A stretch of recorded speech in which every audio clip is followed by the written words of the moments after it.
감사원이 채용비리 의혹이 제기된 선관위에 대한 검찰 수사 요청서 작성에 들어갔습니다. 선관위가 끝까지 감사를 거부하는 경우에 대비하는 겁니다. 국민의힘은 선관위원 전원 사퇴를 촉구했습니다. 민주당 혁신위원장에 임명됐던 이래경 이사장이 반나절 만에 사의를 밝혔습니다. 이래경 이사장은 과거 천안함 자폭설을 주장하기도 해 논란이 됐습니다. 대통령실이 KBS TV 수신료 분리징수를 권고했습니다. KBS는 공영방송의 근간을 훼손할 수 있는 사안이라며 반발했습니다. 새벽 시간 택배트럭과 승용차가 충돌했습니다. 택배일을 하는 어머니를 돕기 위해 동행한 중학생이 숨졌습니다. 해외 여행객이 늘면서 인천 영종도에 저렴한 비용을 내세운 불법 주차 대행 업체들이 기승을 부리고 있습니다. 비대면 진료가 시작됐지만 신청자 절반가량이 진료를 거부당하는 실태 취재했습니다. 초진 금지 조항이 걸림돌이 되고 있는 건데 이미 예고된 혼선이라는 지적이 나옵니다. 우크라이나의 대반격이 본격화했다는 관측이 제기됐습니다. 러시아는 우크라이나가 동부 도네츠크 전선에서 전차대대를 동원해 공격을 펼쳤다고 주장했습니다.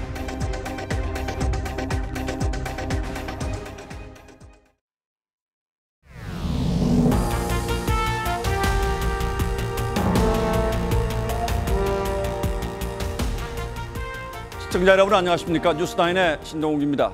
자녀 특혜 채용 의혹에 대한 감사 여부를 둘러싼 감사원과 선관위 간 갈등은 결국 검찰 수사로 이어질 걸로 보입니다. 감사원은 지난주 선관위에 2차례 자료 요구를 했지만 응답이 없었다며 끝까지 감사에 응하지 않을 경우를 대비한 수사 요청서 작성에 착수했습니다. 검찰의 수사를 의뢰할 경우 이번 주를 넘기지 않겠다는 기류라고 합니다. 여권의 거듭된 공세와 여론 악화에 선관위 내부에서도 특혜 채용 문제에 한해서 감사를 수용해야 한다는 주장도 나오고 있습니다. 오늘 첫 소식은 홍현주 기자가 보도하겠습니다. 감사원은 지난주 선관위에 특혜 채용 의혹 관련 자료를 제출하라는 공문을 2차례 보냈지만 선관위는 응답하지 않았습니다. 감사원 관계자는 주요 혐의로 감사 거부를 적시한 수사 요청서 작성에 돌입했다며 선관위가 계속 감사를 거부하면 검찰에 수사를 요청할 것이라고 했습니다. 노태학 선관위원장과 선관위원 전원은 전날 서울중앙지검에 감사원법 위반으로 고발됐습니다. 채용 비리에 대한 감사는 선관위의 중립성과 독립성에 아무런 영향을 끼치지 않습니다. 감사원은 검찰 수사 의뢰 시점은 정해지지 않았다고 했지만 이번 주를 넘기진 않을 분위기입니다. 선관위는 여전히 직무감찰 대상이 아니라는 입장을 유지하고 있습니다. 다만 일부 선관위원은 국민적 공분과 사안의 심각성을 고려해 감사를 받아들이는 걸 검토해야 한다고 주장하고 있습니다. 이번 주 금요일 사무차장 후보 검증을 위해 열리는 중앙위원회의에서 감사 수용 문제가 논의될 수도 있습니다. TV조선 홍현주입니다. 여당은 오늘 긴급 의원총회까지 열어서 특혜 채용 의혹을 받는 선관위를 강도 높게 비판했습니다. 노태학 위원장을 포함한 선관위원 전원이 사퇴하고 감사원 감사를 즉각 수용하라고 압박했습니다. 결의문에는 당 소속 의원 전원이 이름을 올렸습니다. 이어서 황병준 기자가 보도합니다. 긴급 의원총회를 연 여당 의원들이 선관위원 전원 사퇴를 요구했습니다. 선관위원은 전원 즉각 사퇴하라! 사퇴하라! 사퇴하라! 사퇴하라! 공정과 중립이 생명인 선관위가 특혜 채용 의혹으로 불공정과 부패의 상징이 됐다고 비판했습니다. 특히 감사원 감사를 거부한 건 최소한의 양심까지 포기한 것이라고 비난했습니다. 감사원의 직무 감찰을 거부하는 것은 국민과의 전쟁을 선포하는 것이나 다를 바 없습니다. 민주당 출신 전현희 위원장이 있는 권익위의 조사만 선별적으로 수용하고 거대 야당이 주도하는 국정조사만 받겠다고 한 걸 두곤 민주당을 방패막이로 삼겠다는 것이라고 주장했습니다. 민주당은 선관위 손발을 맞춰 선관위 채용비리 발본색원에 미온적으로 대응하고 있습니다. 이에 대해 민주당 지도부는 여당의 선관위 장악 의도라고 반박했지만 자체 사무총장이 감사를 하라는 것이지 감사원이 불법적으로 감사할 수는 없는 일입니다. 야당 내에서는 감사원 감사가 합법적이라는 반론도 나왔습니다. 독립성, 중립성 그것만 이유를 가지고 못 받겠다라는 건 조직 이기주의에 불과하고 감사원법에는 직무감찰 예외기관으로 국회와 법원, 헌법재판소 3곳만 명시돼 있는데 1994년 법 개정 때 선관위가 빠지면서 감사가 가능해졌다는 게 감사원 입장입니다. TV조선 황병준입니다. 예, 선관위가 헌법기관임을 내세워 감사원 감사를 거부하다가 결국 검찰 수사를 부를 가능성이 높아졌습니다. 여권 전체가 선관위 개혁에 총력전을 펴는 분위기여서 한송원 기자에게 여권 핵심부는 어떤 생각을 하고 있는지 취재를 부탁했습니다. 자, 한 기자, 일단 선관위가 자정 능력을 완전히 상실했다고 보는 게 지금 여권의 판단인 거죠? 예, 맞습니다. 이 선관위가 이 독립기관이긴 하지만 행정행위를 하는 상황에서도 그동안 감사원 감사를 받지 않아 왔습니다. 예. 이 감시받지 않은 권력은 이 부패하기 마련이죠. 행정부나 사법부, 심지어 입법부까지도 자기 자녀를 특채한다는 건 상상하기조차 어려운 일입니다. 그런데 선관위에서는 자녀를 특채하는 일이 고위직에서조차 나올 정도로 심각한 도덕적 불감증이 있었습니다. 선관위 내부가 골물대로 골마 있었던 겁니다. 국민 여론도 심상치가 않은데 감사원 감사를 선관위가 끝까지 거부할 수 있을까요? 말씀하신 것처럼 감사원 감사를 거부하는 것에 대한 이 국민적 비판 여론이 커진 상황입니다. 그래서인지 선관위 내부에선 감사를 받자는 의견도 나오고 있는데 이 선관위 측은 선관위원들끼리 고민하고 있는 정도로 기존 입장에 변함이 없다 이렇게 선을 그었습니다. 하지만 이 여론이 계속 악화되는 상황이어서 이 끝까지 거부하기는 어려울 거란 관측도 있습니다. 자, 그럼 이번 주가 가장 중요한 분수령이 되겠군요. 검찰 수사를 하게 된다면 가장 먼저 어느 지점을 겨냥하게 될까요? 먼저 이번에 국민의힘이 고발한 거는 이 감사원 감사를 거부한 감사원법 위반 혐의에 있지만 예. 이 감사원이 예정대로 수사 의뢰를 하게 되면 이 채용 비리 의혹도 수사 대상이 될 것으로 보입니다. 이 선관위 간부들의 위계 공무 집행 방해나 직권남용 혐의가 적용될 가능성이 있습니다. 그런데 어제부터는 여권에서 선관위와 민주당이 공생관계다 이런 주장이 나오기 시작했는데 이건 어떤 근거가 있습니까? 문재인 정부 들어서 선관위는 진보 색채가 강한 대법관들이 위원장을 맡아왔습니다. 특히 주요 선거 때마다 선관위가 민주당 편을 든다는 논란을 낳았었는데요. 예. 지난해 2월 윤석열 당시 후보를 비판하는 듯한 현수막 내용은 허용하고 2021년 재보궐선거에선 이 민주당을 연상시키는 내로남불이나 위선 등의 표현은 금지해서 이중잣대 비판을 받았습니다. 예. 그렇다 보니 이 문재인 정부에서 임명된 선관위원들도 편향 인사라는 논란이 있었는데 선관위 사무총장의 사퇴 변이 화제가 되기도 했을 정도입니다. 차기 상임위원은 정치에 오염된 선관위 내부 출신이 아닌 덕성과 품성을 두루 갖춘 중립적인 외부 인사께서 오셔서 선관위를 더욱 발전시켜 주시면. 이런 논란 이후에도 문재인 대선 캠프의 특보로 이름을 올렸던 이 조혜주 씨가 선관위원회에 임명돼 노골적인 편향 인사라는 지적을 받기도 했습니다. 대통령실의 핵심 관계자는 선관위와 민주당의 공생관계 탓에 이 선관위원들이 사무처의 비리를 제대로 감시하지 못했고 그 결과 선거 관리의 불공정과 소쿠리 투표 같은 무능함이 괴물 선관위를 만들었다고 지적을 했습니다. 예, 결국 독립적이어야 할 선관위가 정치에 오염이 됐다. 자, 이런 표현도 할 수가 있겠는데 여기에 대해서 야당은 어떤 입장입니까? 예, 이 민주당은 한 달 넘게 이 선관위 사태가 이어지도록 오히려 선관위를 흔들지 말라거나 선관위는 감사원 감사 대상이 아니다라면서 이 감싸왔습니다.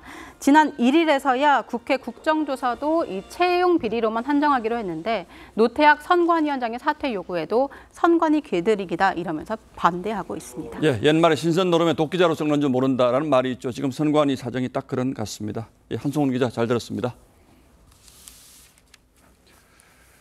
전당대회 돈봉투 사건과 김남국 코인 사태로 코너에 몰린 민주당 이재명 지도부가 당 혁신기구를 만들기로 한 지 3주 만에 혁신위원장을 임명했습니다. 그런데 임명하자마자 논란이 들끓었고 결국 단 9시간 만에 자진 사퇴했습니다.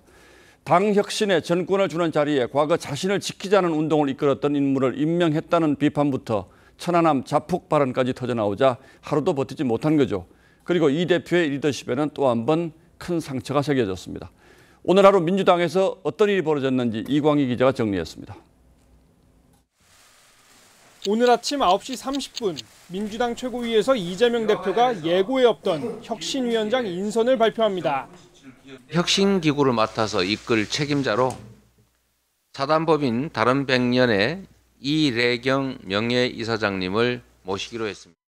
민주당 지도부는 올해 7순인 이대경 혁신위원장이 서울대 금속공학부를 졸업하고 매출 190억 규모의 수송용 운송장비업체 대표 출신의 성공한 사업자라며 당명 변경과 공천룰을 포함한 혁신 관련 전권을 맡기겠다고 설명했습니다. 지도부에서 수용한다라고 하는 게 정권을 위임한다라는 의미로 보시면 맞을 것 같습니다. 하지만 인선 발표 직후부터 이 위원장의 이력이 논란이 됐습니다. 지난 2019년 이재명 경기지사가 허위사실 공표 혐의로 재판을 받을 당시 이재명 지키기 범국민 대책위원회에 이름을 올렸던 이력과 함께 SNS에 올린 글들이 좌편향적이란 지적이 이어졌습니다.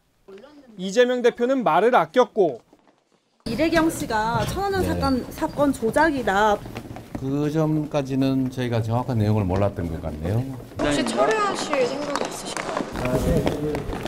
친명 지도부도 오후까지는 자유로운 의사표현이라고 엄호했습니다. 시민의 일원으로서 개인적으로 자유로운 의사표현을 한 것. 하지만 시시각각 악화되는 여론에 박광온 원내대표마저 활동 자체가 심각한 문제가 되는 모양이라며 우려를 표했고 결국 저녁 7시가 다 된 시간 이 위원장은 자진 사퇴를 발표했습니다. 이 위원장은 마녀 사냥식 정쟁의 대상이 된 것에 매우 유감스럽게 생각한다면서도 사과는 하지 않았고 임명을 강행했던 이재명 대표도 사의를 존중했다고만 하고선 유감 표명도 없이 국회를 떠났습니다. 검증이 좀 부실했다라는 지적이 나올 수밖에 없는데 이에 대해서는 어떻게 생각하시나요? TV조선 이광입니다. 이렇게 하루도 버티지 못하고 사퇴하긴 했지만 이 위원장의 과거 발언들은 그 자체로도 충격적입니다. 천안함 자폭설을 주장하는가 하면 간첩 혐의로 유죄를 받은 이석기 석방운동에도 앞장섰고 그 과정에서 극단적인 말들을 쏟아내기도 했습니다. 활활 타오르는 불길에 민주당 대변인까지 기름을 끼얹었습니다. 논란의 내용들은 정민진 기자가 정리했습니다. 이대경 전 위원장이 SNS에 올린 글들입니다. 지난 2월엔 자폭된 천안함 사건을 조작해 남북관계를 파탄낸 미 패권 세력들이라고 돼 있고 지난달 5일에는 지난 한국 대선에서도 미 정보 조직들이 깊숙이 개입했을 것이라고 주장했습니다. 2018년에는 간첩 혐의 유죄를 받은 이석기 석방 시국 선언에 이름을 올렸고 윤석열 정부를 윤가 정권이라 부르면서 공산당 주도의 중국만도 못하다며 정권 퇴진도 주장했습니다.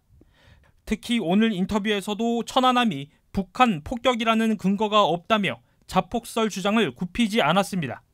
권칠승 수석 대변인의 막말도 파장을 키웠습니다.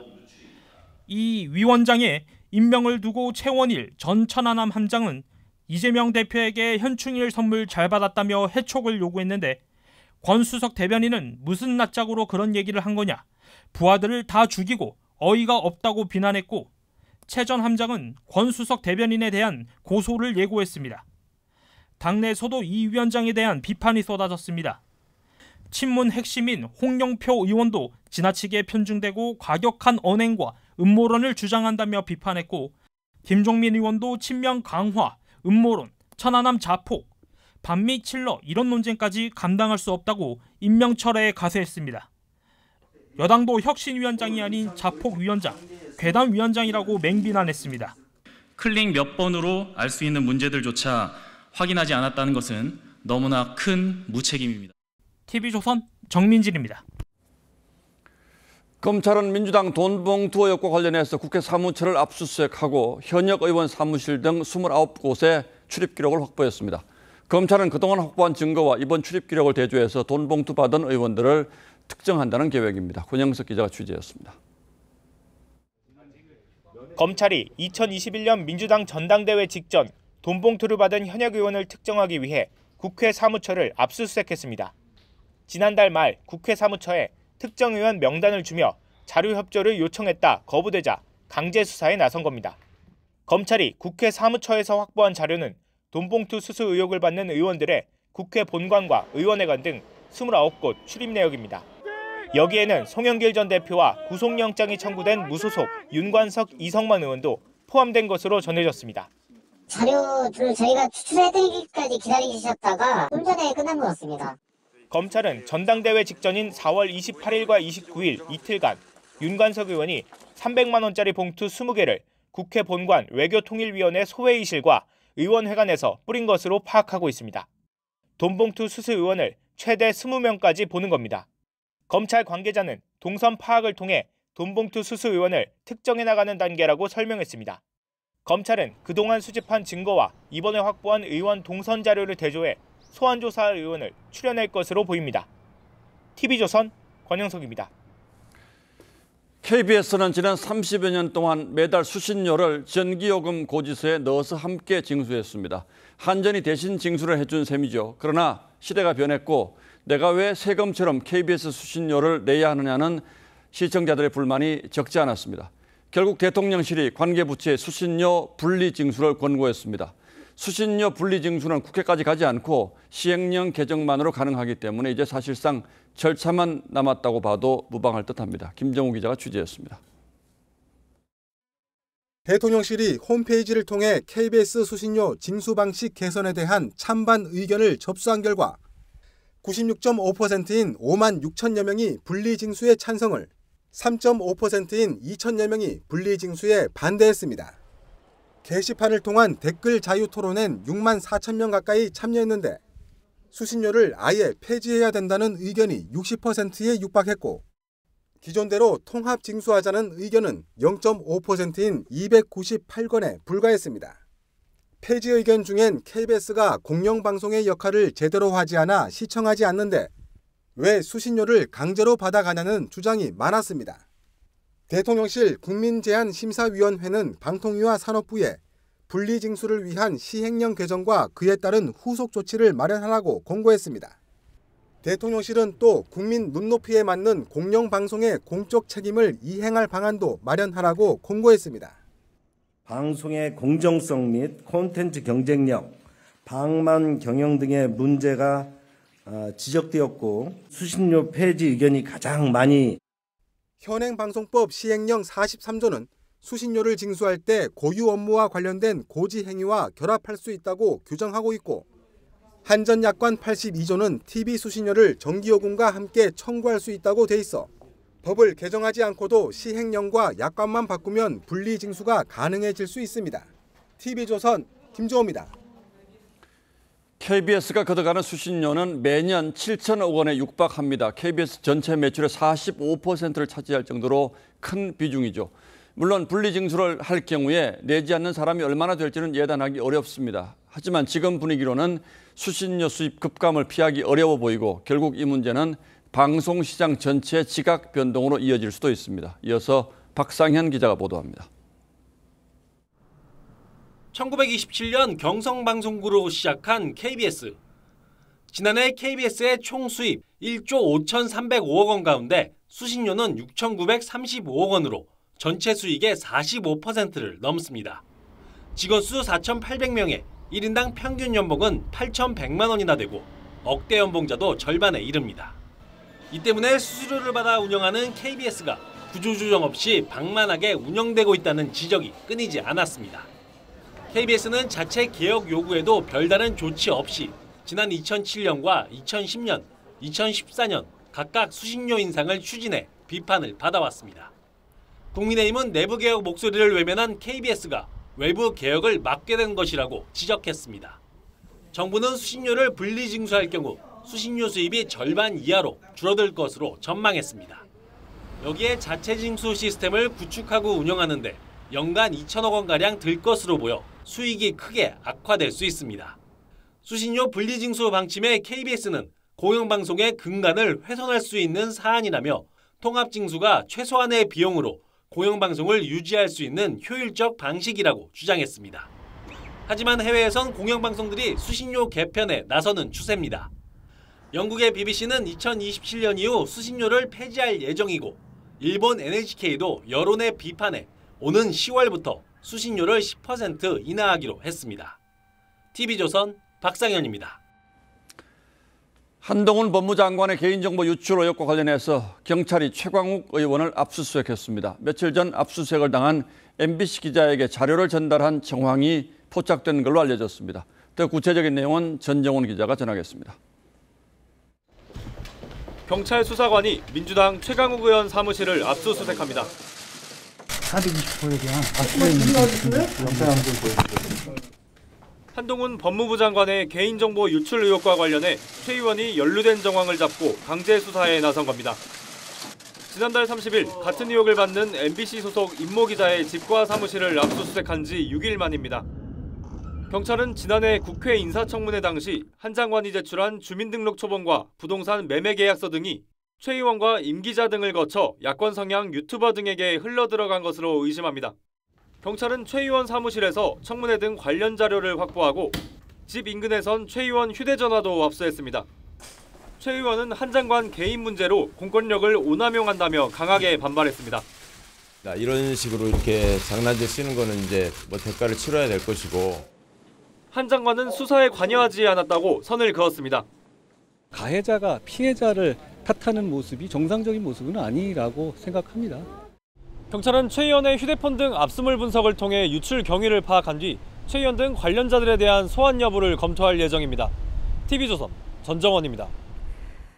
새벽 시간 택배 트럭과 승용차가 충돌했습니다. 트럭 조수석에 탔던 중학생이 숨졌는데 이 학교가 쉬는 날 택배 일을 하는 어머니를 도우러 나왔다 참변을 당했습니다. 운전을 했던 어머니도 크게 다쳤습니다. 노도일 기자입니다. 교차로에 서 있던 트럭이 천천히 좌회전을 합니다. 갑자기 맞은편에서 흰색 승용차가 빠른 속도로 달려오더니 그대로 트럭을 들이받습니다. 박는 소리가 나서 나가 보니까 차량이 이렇게 많이 파손이 돼 있더라고요. 오늘 새벽 6시 40분쯤 강원 원주의 한 교차로에서 승용차와 1톤 트럭이 충돌했습니다. 이 사고로 트럭에 탔던 중학생 15살 A군이 숨졌습니다. 트럭을 몰던 A군의 어머니와 60대 승용차 운전자는 중경상을 입었습니다. 숨진 A군은 그동안 휴일마다 택배 일을 하는 어머니를 도왔고 재량 휴업일인 오늘 새벽에도 어머니의 배송 업무를 돕고 있었습니다. 평상시에도 주말에 엄마, 아빠 일을 많이 도왔나 봐요. 착한 학생인데 참.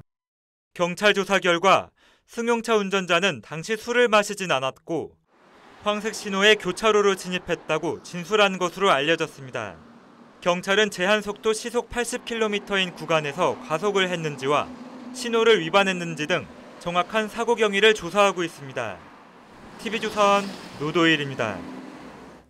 10대 고등학생이 또래에게 마약을 판매하다가 붙잡혔습니다. 이들 일당은 처음에는 공짜 마약을 제공한 뒤에 상대가 중독되고 나면 시세보다 수십 배 비싼 가격에 팔았습니다. 구자영 기자입니다. 경찰관들이 다세대 주택에 들이닥칩니다. 용인과 수원 등지에서 합성 대마를 유통한 혐의로 20대 총책 A씨를 체포합니다. 촛불도 집회하면서 너무 해명할 수 있고 좀 더 진술 거부해야 되고. A씨는 지난 3월부터 평소 알고 지내던 선후배 3명과 짜고 합성 대마를 유통했습니다. 이 가운데 모집책 2명은 미성년자인 고등학생이었습니다. A씨 일당은 술자리를 이용하거나 전자담배처럼 만들어 복용을 유도하는 등 구체적인 유통 계획도 준비했는데 경찰 수사가 시작되자 해당 문서가 담긴 하드디스크를 충남 천안까지가 몰래 버리기도 했습니다. 이들이 제공한 마약을 투약한 18명 가운데 절반이 미성년자였는데 A씨 일당은 일부 미성년자에게 투약을 강요하기도 했습니다. 처음에는 공짜로 마약을 제공하고 중독된 뒤에는 시세보다 50배 비싸게 판매하려 한 것으로 드러났습니다. 중독시킬 목적으로 무료로 무상 교부한 사실이 확인되었습니다. 50여 배 정도 장사되는 거죠.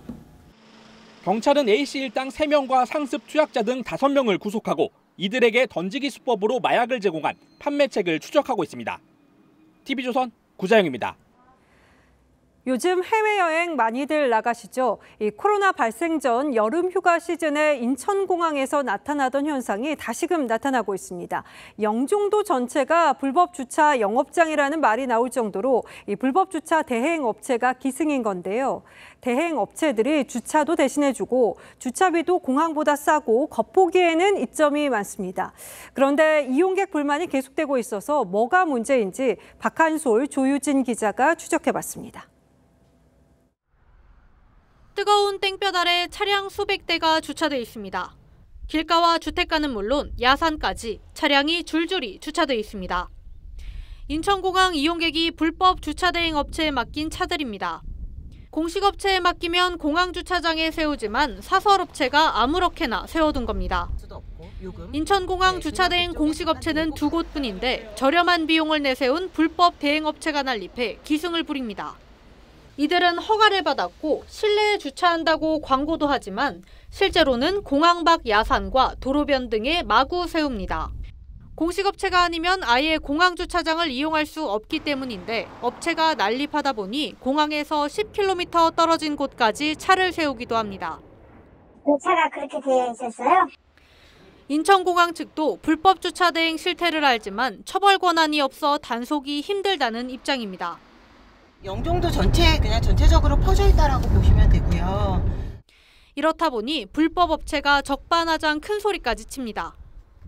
사업자 다 내고 하는 거잖아요. 그리고 여기 불법도 아닌데 왜 여기서 왜 찍고 난리냐고요. 이러한 사설 주차 대행은 불법이란 점뿐만 아니라 허술한 차 관리도 문제로 꼽힙니다.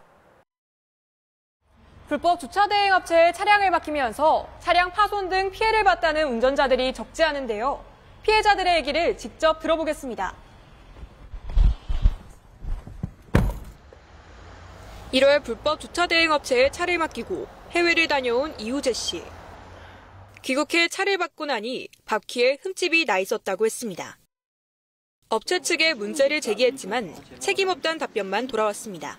경찰서 가서 진실 여부를 따져보자는 식으로.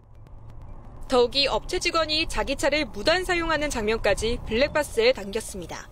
제 차량을 가지고 중앙선 침범까지 하면서 직원들 3명을 픽업하기 위해서 다시. 또 다른 해외여행자도 불법 대행업체 피해를 호소했습니다. 업체 측은 분명히 공항 주차장에 주차했다며 사진까지 보내왔는데 차를 받아보니 차량 흠집은 물론 실내에 진흙까지 묻어 있었다는 겁니다. 실내 주차라고 돼 있었어요. 여행을 갔다 왔는데 그 차 뒤에 그 휠 기스가 좀 나 있고 앞에 좌석에 진흙 흙 같은 게 막 묻어 있더라고요. 그런데 이들 모두 제대로 보상받지 못하고 있습니다. 불법 대행업체가 보험 가입을 안 한 데다 업체 과실 입증도 쉽지 않기 때문입니다. 결국 보험이 안 들어있으면은 개별적으로 소송을 하는 수밖에 없는데 소송 절차가 번거롭고. 경찰은 휴가철을 앞두고 특별 대응팀을 꾸려 불법 주차 대행 단속을 강화하겠다고 밝혔습니다. 하지만 최근 인천공항 이용객이 늘어 연휴면 장기 주차장 가동률이 110%를 넘을 정도여서 주차시설 확충도 필요하다는 지적도 나옵니다. TV조선 조유진, 박한솔입니다. 코로나 기간 한시적으로 허용됐던 비대면 진료가 시범 사업으로 전환됐죠. 이 코로나 시절 비대면 진료와 달라진 점이라면 초진 금지 조항인데요. 환자가 초진인지 아닌지 확인하는 게 병원 몫이다 보니까 업무 부담을 이유로 비대면 진료 자체를 거부하는 경우가 크게 늘고 있는 것으로 나타났습니다. 혼란을 바로 잡을 방법은 없는지 차정승 기자가 취재했습니다. 맞으실 거예요? 여기 따끔따끔 아프다고 써주셨는데 이 내과 의원은 코로나 기간 하루 10건 정도 비대면 진료를 해왔습니다. 감기부터 고혈압과 피부질환까지 다양하게 봤지만 이달 들어 병원 단골 환자로만 진료를 제한했습니다. 선별하기가 쉽지 않고 환자의 어떤 진술에 의존해야 되는 부분이 있기 때문에 정부는 지난 1일부터 비대면 진료를 시범 사업으로 전환하면서 초진 환자는 원칙적으로 대상에서 배제했습니다. 병원 입장에선 사전에 환자의 진료 기록을 일일이 확인해야 하는 업무 부담이 생긴 겁니다. 요양기관 확인증 서류로 이제 확인을 한다고 해서 저희가 시행은 할 텐데 저희 직원이 무지하게 바쁘겠죠. 이 때문에 지난 1일 이후 비대면 진료 요청 6,500건 중 절반은 거부 혹은 취소됐습니다. 지 나가거나 그럴 때 사용할 계획이었는데 차질이 생긴. 비대면 진료 업계에선 규제가 해소되지 않으면 3년 전 타다 사태가 반복될 것이라고 우려했습니다. TV조선 차정승입니다. 이 후쿠시마 원전 오염수 방류와 관련해 국내 한 교수가 과장된 주장을 펴서 논란이 됐다는 내용 얼마 전에 전해드렸죠. 이번에는 어민단체가 이 교수를 고발하고 나섰습니다. 근거 없는 얘기로 국민 불안을 조장했다는 건데요. 어떤 발언들이 문제가 됐는지 이유경 기자가 설명드리겠습니다. 전국 어민들이 서균열 서울대 원자핵공학과 교수를 경찰에 고발한 건 지난 2일입니다. 어민 15,000명 이상이 가입한 연안어업인 중앙연합회가 나섰는데 서 교수가 후쿠시마 오염수 방류와 관련해 근거 없는 발언으로 불안을 부추기고 있다고 했습니다. 피해도 큰 분들은 우리 국민들의 불안을 갖다 조장하는 거 아닙니까? 국민들의 생명이 지켜야 되는 거거든요. 황당하다고 생각합니다. 서 교수가 언론을 통해 오염수가 방류하면 5개월이면 동해로 들어온다거나 방사능 검사와 관련한 왜곡된 주장을 내놓자 해수부가 이례적으로 주장 하나하나를 반박하기도 했습니다. 특히 서 교수가 국내 수산물과 관련해 한 발언에 대해 수산물들은 해류하고 상관없이 거기서 오염된 것 먹고 마음대로 왔다 갔다 합니다. 이게 아마 수백만 마리, 수천만 마리가 되겠죠. 40년간 남해에서 멸치를 잡아왔다는 연합회장은 검증되지 않은 얘기로 수산업계에 타격이 크다고 하소연했습니다. 떨어졌죠. 떨어질 거야. 소비가 안 되지 않습니까? 공개적으로 이야기할 때는 자료를 가지고 검사 수치를 가지고 이렇게 이야기돼야 되지. 정부 역시 오염수 괴담이 계속되자 과학에 기반한 정보 제공을 강화하겠다고 밝혔습니다. TV조선 이유경입니다. 지난 정부 당시 신재생에너지 활성화 정책으로 이 정부가 태양광 등 관련 보조금을 대거 지원했었죠. 2,600억 원이 넘는 돈이 잘못 집행된 걸로 지난해 파악됐었는데 그 사이 얼마나 환수가 이뤄졌나 살펴봤습니다. 과연 환수 조치가 이뤄지고 있었나 의심될 만큼 허탈한 수준이었습니다. 장혁수 기자입니다.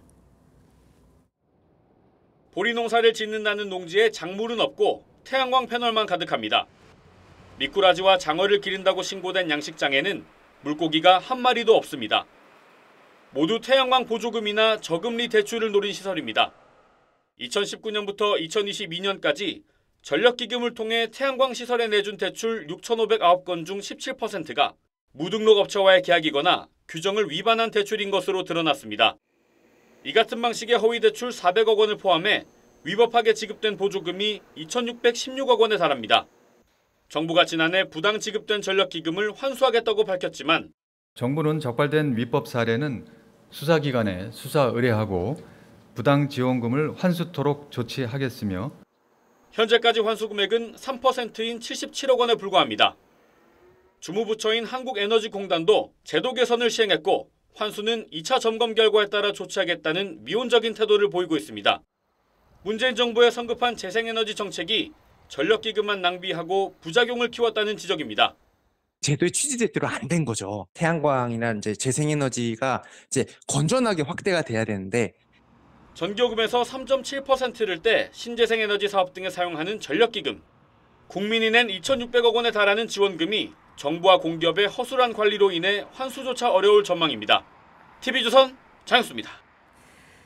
최근 물가 오름세가 둔화됐다는데 체감이 안 되는 이유가 있었습니다. 이 대표적 서민 음식인 라면 가격이 1년 사이에 13% 넘게 올랐습니다. 이제 분식집에서 김밥에 라면으로 한 끼 때우는 것도 쉬운 일이 아니게 됐습니다. 배상윤 기자입니다. 서울의 한 대형마트. 라면 종류가 수십 가지이지만 선뜻 고르지 못합니다. 가격 때문입니다. 보통 2,000원짜리도 많았거든요. 근데 요즘은 특별기획, 진짜 특별기획 해야 2,000원이고 보통 이제 한 3,000원꼴? 지난달 라면 가격은 1년 전보다 13.1% 올랐습니다. 글로벌 금융위기 때인 2009년 2월 이후 14년 3개월 만에 최대 상승폭입니다. 라면의 가격 상승률은 8개월 연속 10%대를 넘어서면서 체감 물가의 고공행진을 이끌고 있습니다. 밀가루 등 원재료값 상승을 이유로 업체들의 출고가를 잇따라 인상했기 때문인데 분식점 라면값도 덩달아 오르고 있습니다. 인건비도 그러고 다 올라갔으니까 식재료도 그러고 다 올랐잖아요. 다른 데는 5,000원 막 4,500원 이러던데. 다른 먹거리 가격도 심상치 않습니다. 지난달 잼과 치즈, 어묵과 같은 가공식품과 김밥 등 외식 부문의 물가 상승률은 7% 내외로 전체 소비자 물가 상승의 2배를 웃돌았습니다.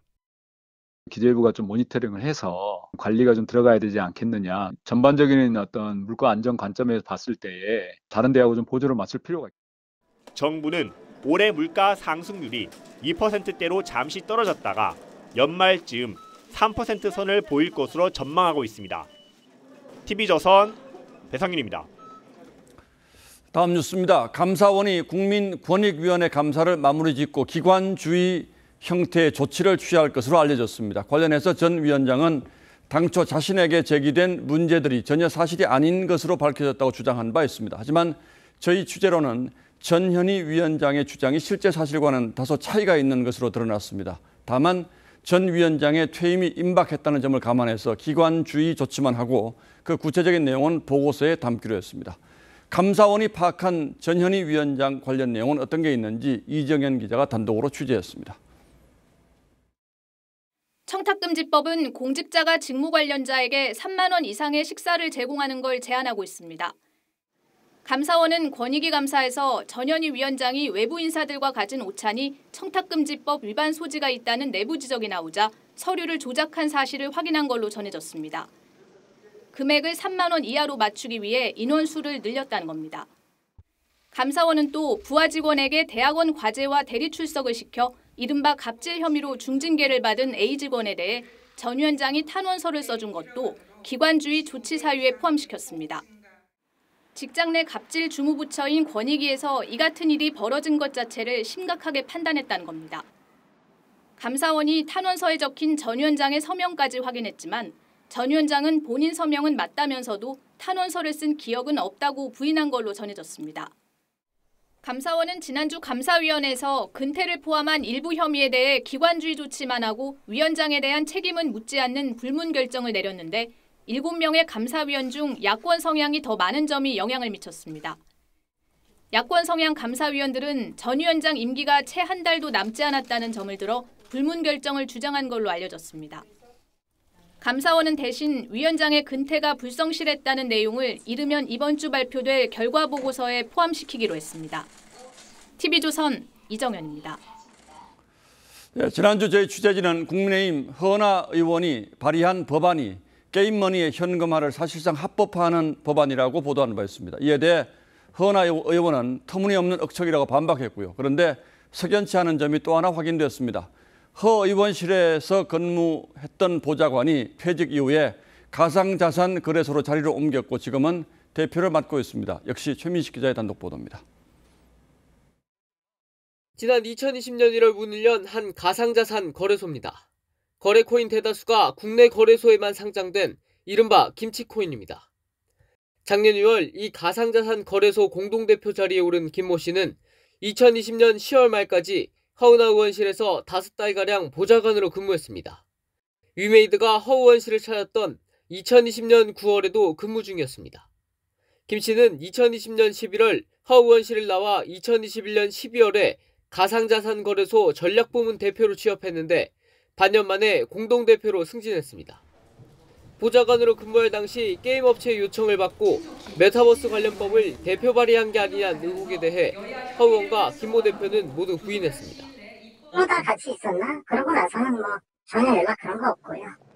허 의원은 김 전 보좌관이 가상자산 거래소에 취직한 줄 몰랐다고 했습니다. 허 의원은 메타버스 진흥법은 P2E와 무관하다고 재차 강조했지만 업계에선 사실상의 P2E 합법화 법안이란 반응이 대부분입니다.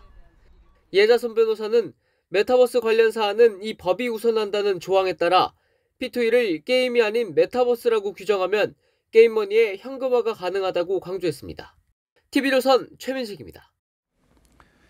최근 전세가가 많이 떨어져서 이른바 역전세 위험에 노출된 전셋집이 전체 절반을 넘는 걸로 집계됐습니다. 이렇게 되면 나가고 싶어도 새로운 세입자를 구하기가 어렵게 되고 전세금을 돌려받지 못하는 위험도 커지게 됩니다. 때문에 법적 분쟁에 대비하는 세입자도 크게 늘었다고 합니다. 정수양 기자가 취재했습니다. 서울 마포구의 한 아파트 대단지. 지난달 거래된 전용 면적 84제곱미터의 전셋값은 8억 원대로 2년 새 2억 원 넘게 떨어졌습니다. 이 때문에 전세계약 갱신을 앞두고 임대인과 임차인 간의 신경전이 벌어집니다. 임대인은 최소한으로 깎아주려고 2억 5,300원 돌려달라고.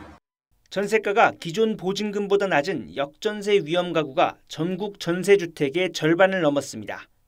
1년 3개월 만에 2배 가까이 뛴 겁니다.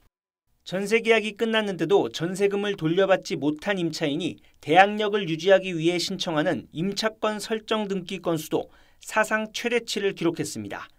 지역별로는 서울 강서구가 가장 많았고 경기 부천시, 인천 미추홀구 등이 뒤를 이었습니다. 문제는 올해 하반기입니다. 지난 2021년 9월 정점을 찍은 전셋값의 만기가 도래하기 때문입니다. 입주 물량의 적체가 크고 주택시장의 임대차 수요가 부족한 지역 또는 인구가 빠지는 지역에서 올해 하반기 더 불거질 수는 있습니다. 정부는 전세금을 반환하기 위해 돈을 빌리는 임대인을 위해 대출 규제 완화 방안을 검토 중입니다. TV조선 정수영입니다. 러시아가 우크라이나 대규모 군사작전 개시 소식을 전하며 이를 격퇴했다고 밝혔습니다. 아직 대반격이라는 우크라이나 측 공식 입장은 나오지 않았지만 이 주요 전선에서 동시다발적인 공격이 이뤄진 것으로 보여서 이 전쟁이 새로운 국면을 맞았다는 평가가 나옵니다. 이유진 기자입니다. 들판 곳곳에서 흰 연기가 피어오릅니다. 포격을 당한 전차는 불길에 휩싸입니다. 러시아 국방부가 우크라이나군을 격퇴하는 모습이라며 공개한 영상입니다. 러시아는 우크라이나군이 동부 도네츠크 전선 5개 구역에서 전차 대대를 동원해 공세를 펼쳤지만 이를 저지했다고 밝혔습니다. Потери вооруженных сил Украины составили более 250 человек личного состава, 16 танков, 3 боевые машины пехоты, 21 боевая бронированная машина. 우크라이나는 가짜뉴스라고 부인하며 돈바스 지역에서 20여 차례 충돌이 있었고 최대 격전지 바흐무트 근처에서 계속 진군하고 있다고 설명했습니다. 크림반도와 러시아 접경에선 우크라이나 소행으로 추정되는 드론 공격도 이어졌습니다. 러시아 앞마당까지 전선이 확대되는 양상이지만 우크라이나는 대반격이라는 공식 입장은 내놓지 않았습니다. 앞서 우크라이나는 이번 반격이 서방 지원 전차 등을 동원하는 지상전 중심이 될 것이라 예고했습니다. 다만 작전은 침묵을 좋아한다며 개시 선언 없이 조용한 반격에 나설 것임을 시사했습니다. TV조선 이유진입니다. 이집트에 마치 재난 영화의 한 장면 같은 거대한 모래 폭풍이 불어닥쳤습니다. 중동에서는 해마다 이맘때쯤 모래 폭풍이 몰아치는데 기후변화로 갈수록 빈도와 강도가 심각해지고 있습니다. 최은희 기자입니다. 바다를 삼킬 듯 붉은색 모래가 산처럼 밀려듭니다. 사방이 잿빛에서 짙은 주황색으로 변하더니 온통 붉은색으로 물들었습니다. 유럽과 아시아를 잇는 핵심 무역 통로, 이집트 수에즈 운하 모습입니다. 지난 1일 이집트 전역에 거대한 모래 폭풍이 몰아치면서 수에즈 운하 항구 2곳이 폐쇄됐습니다. 수도 카이로에선 광고판이 쓰러져 1명이 숨지고 5명이 다쳤습니다. 이집트 당국은 호흡기 질환자 등 시민들에게 야외 활동 자제를 당부하기도 했습니다. 모래 폭풍은 해마다 봄과 초여름 사이 이집트를 비롯한 중동 지역에 불어닥치지만 최근 들어 유난히 강해지고 있습니다. في كل عاصفة طبعا هذه العاصفة الأخيرة تكون كانت أشد من السابقة. في كل عاصفة يكون أعداد المختنقين في حالة تزايد. 2년 전엔 대형 컨테이너선 에버기븐호가 모래 폭풍을 맞닥뜨린 뒤 자초돼 엿새 동안 물류 대란을 빚은 적도 있습니다. 중동 지역에선 모래 폭풍 탓에 17조 원에 달하는 경제적 피해가 매년 발생하는 것으로 나타났습니다. 전문가들은 기후변화로 중동 날씨가 더 덥고 건조해지면서 모래 폭풍도 덩달아 심해질 걸로 내다보고 있습니다. TV조선 최원입니다. 르네상스와 바로크 명화는 교과서에서나 접할 수 있었던 작품이죠. 해외에 나가도 만나지기 쉽지 않은데 이 명화를 한자리에서 만나볼 수 있는 전시회가 국내에서 열렸습니다. 세계적 미술관 영국 런던 내셔널 갤러리의 대표작이 처음으로 한국을 찾은 건데요. 박소영 기자가 다녀왔습니다. 도마뱀에 손을 물린 채 아파하는 소년. 빛과 어둠의 극적인 대비가 시선을 사로잡습니다. 감각적이고 역동적인 화면으로 바로크 미술의 시작을 알린 카라바조의 작품입니다. 카페에서 술을 마시는 사람들. 인상주의의 아버지 마네는 중산층과 노동자, 예술가가 평등하게 어울렸던 19세기의 생활상을 그림에 담아냈습니다. 한영 수교 140주년을 기념해 영국 내셔널 갤러리의 대표 소장품이 한국을 찾았습니다. 르네상스의 대표 화가 보티첼리와 라파엘로부터 인상파 거장 모네 고흐까지 서양 미술사를 수놓은 명화 52점이 전시됩니다. From very much a focus on the elite and religion towards something that was much more democratic, much more open. And that exhibition here, I think, has really done that. 신을 향했던 화가들의 시선이 우리 일상으로 옮겨오기까지 미술사의 흐름을 한눈에 살펴볼 수 있습니다. TV조선 박소영입니다. 이번 달 2차례 평가전을 치를 클린스만호의 명단이 나왔습니다. 지난 3월 클린스만 감독 데뷔전이 카타르 월드컵 멤버였다면 이번에는 클린스만 감독의 색깔을 보여줄 것이라는 평가가 나오는데요. 어떻게 달라졌는지 성민혁 기자가 짚어봤습니다. 부상당한 수비형 미드필더 정우영의 자리를 메운 손준호. 롱패스로 공격의 활로를 뚫고 상대 역습 위기에서 재치 있게 볼을 빼냅니다. 코너킥 상황에서 헤더로 골도 노립니다. 정우영의 빈자리를 완벽하게 메웠지만 최근 뇌물수수 혐의로 중국 공안에 구금돼 합류는 불투명한 상황입니다. 그래도 클린스만 감독은 손준호를 불렀습니다. Almost important to show Juno's support. That he feels that we are right there. 수비형 미드필더는 사실상 새로운 얼굴들로 뽑았습니다. 김민재와 김영권이 빠진 수비진 역시 안현범을 처음으로 발탁하는 등 대대적인 변화를 줬습니다. 최전방은 유럽 무대에 안착한 오영규를 비롯해 지난 3월과 명단이 똑같습니다. 감독님께서 저를 이렇게 믿어주신 만큼 저도 꼭 경기장에서 좋은 모습 볼 수 있도록 최선을 다하겠습니다. K리그 득점 선두를 달리고 있는 주민규는 이번에도 대표팀 승선에 실패했습니다. When we look at those players, and we obviously know which players score more goals in the league, like in the K-League, but we have specific ideas about the potential that these players have.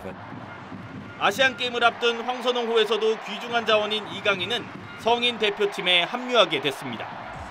베일을 벗은 클린스만호 2기는 오는 16일과 20일 페루와 엘살바도르전에서 첫 승을 노립니다. TV조선 정민혁입니다.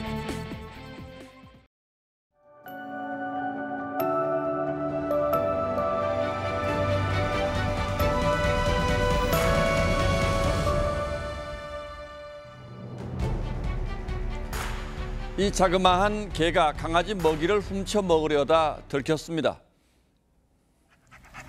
얘가 고추장을 다 먹었더니. 강아지가 건드리자 집게발을 쳐들어 맞서죠. 덥석 무는 강아지 입을 물어버립니다. 갯벌에 사는 도둑개랍니다. 민가 부엌에 숨어들어 음식을 뒤진다고 해서 부엌개라고도 하죠. 사람이 먹는 건 소주 빼고는 다 먹는다는 우스갯소리도 있습니다. 사람과 마주하면 애교 부리듯 이렇게 하트를 그립니다. 등딱지가 웃는 입 같아서 스마일 크랩이라는 별명도 붙었죠. 생긴 걸로 봐서는 전혀 좀도둑 같지가 않습니다. 고양이가 쥐잡을 생각은 하지 않고 함께 어울려 놉니다. 교수신문이 재작년 선정했던 이 올해의 사자성어 그대로입니다. 감시할 사람들이 이 꾼을 노리는 사람들과 한통속이 됐다는 의미라고 했죠. 타산 정약용도 쥐와 한통속이 돼 백성의 고열을 빠는 고양이를 꾸짖었습니다. 쥐잡아 백성의 고통 없애랬더니 다투어 떠받드는 쥐떼들만 아끼는구나. 쥐들이 횡행하면 차라리 사냥개를 부르겠노라. 서류 조작, 유령단체, 허위 신청, 리베이트, 횡령, 사적 사용. 정부가 밝힌 민간단체 국고보조금 비리와 부정사용 실태를 보면 그저 할 말을 잃을 뿐입니다. 지금 대통령 된 사람 이 정부는 시장 만능주의 최고라는 거 아닙니까? 한 통일운동단체는 민족 영웅 발굴 명목으로 보조금을 받아서 윤석열 정권 퇴진운동을 벌이고 있습니다. 어느 일자리 지원단체는 강의실도 직원도 없습니다. 단체 대표가 보조금 전액을 호주머니 돈처럼 쓴 뒤에 연락이 끊기고 개인 해외여행들을 출장으로 꾸민 단체도 발각됐습니다. 행사 사진을 포토샵으로 조작해 운영비를 빼돌리기도 했죠. 공익활동을 한다며 현금 인출기 누르듯 국민 세금을 타낸 겁니다. 문재인 정부에서 2조 원 가까이 급정한 보조금을 놓고 윤 대통령이 작년 말 전 부처 감사를 지시해서 나온 결과들입니다. 그렇게 퍼져놓고 관리 감독은 손을 놓다시피 한 게 아니라면 어떻게 이런 일이 벌어질 수 있겠습니까? 문정부 시절 몇백만 원만 내면 사회적 기업 인정을 따주겠다는 불법 브로커들이 버젓이 설치됐으니 말입니다. 그런데 민주당은 나라 살림의 허리띠를 졸라매는 재정준칙법 통과 조건으로 사회적 경제기본법 처리를 요구하고 있습니다. 시민단체와 사회적 기업에 한 해 7조 원 지원을 법으로 보장하자는 겁니다. 문을 활짝 열어놓고 도둑을 맞이하자는 얘기나 다름없습니다. 나라 골병 드는 건 아랑곳 없이 민주당이 왜 차납게나 이러는 것인지는 따로 설명드릴 필요가 없을 것 같습니다. 6월 5일 앵커의 시선은 세금 도둑 잡아라 였습니다.